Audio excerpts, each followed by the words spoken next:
Hello viewers, আসসালামু আলাইকুম। তোমাদের জন্য আরেকটা চমৎকার প্রবলেমটি হলো যে 5 to the power 40 into 2 to the power 45 সংখ্যাটিতে কতগুলো অঙ্ক আছে।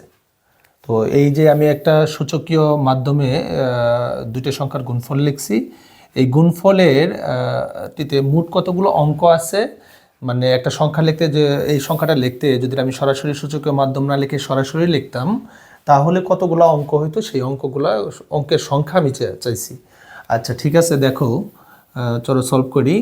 তো এটা 5 টু দি পাওয়ার 40 আমি এটা ঠিক রাখলাম, ইন্টু 2 টু দি পাওয়ার 45 আছে, এটাকে লিখতে পারবো 2 to the power 40 into 2 to the power 5।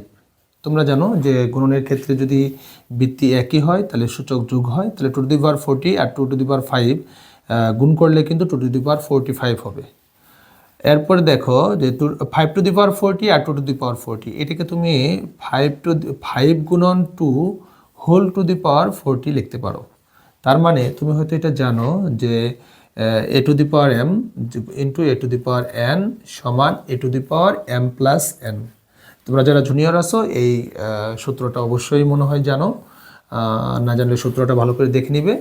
তো এটা 5 ইন্টু 2 টু দি পাওয়ার 40 আর এই 2 টু দি পাওয়ার 5 এটা আমি ঠিক রাখলাম। তার মানে এখানে কিন্তু 5 দুগুণে 10, 10 to the power 40 into 2 to the power 5, 2 to the power 5 মানে কিন্তু 32। তার মানে 32 into 10 to the power 40, 10 to the power 40, এই 10 টু দি পাওয়ার 40।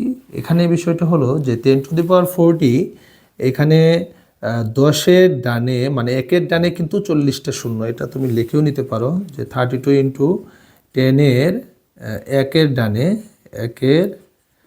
ডানে 40টি কিন্তু শূন্য হবে, 40টি শূন্য। তুমি যদি একটা জিনিস খেয়াল করো যে ধরো 10 স্কোয়ার থাকলো, তার মানে 10 গুণন 10 100, তার মানে কিন্তু 1-এর ডানে 2টা শূন্য হইলো। যদি বলতাম 10 কিউব তাহলে কিন্তু 1-এর ডানে 3টে শূন্য হইতো। তো 10 টু দি পাওয়ার যেহেতু 40 তার মানে 1-এর ডানে 40টা শূন্য। এখন 32 দিয়ে যদি আমি 1 গুণ করি তাহলে 32ই হবে, এরপরে কিন্তু শূন্য হবে কতগুলো, 40টা। তার মানে তুমি দেখতে পাচ্ছ এখানে 40টা শূন্য আর এখানে হলো 2টা অঙ্ক, তাহলে মোট অঙ্ক কয়টা হলো, মোট অঙ্ক হলো এই 42টি। এটাই হবে অ্যান্সার। আশা করছি ভিডিওটি বুঝতে পারছো। তো এরকম ভিডিও পেতে তোমরা প্রজন্ম গণিত একাডেমির সাথে থাকো আর চ্যানেলটি সাবস্ক্রাইব করে রাখো। সবাই ভালো থাকো, আসসালামু আলাইকুম।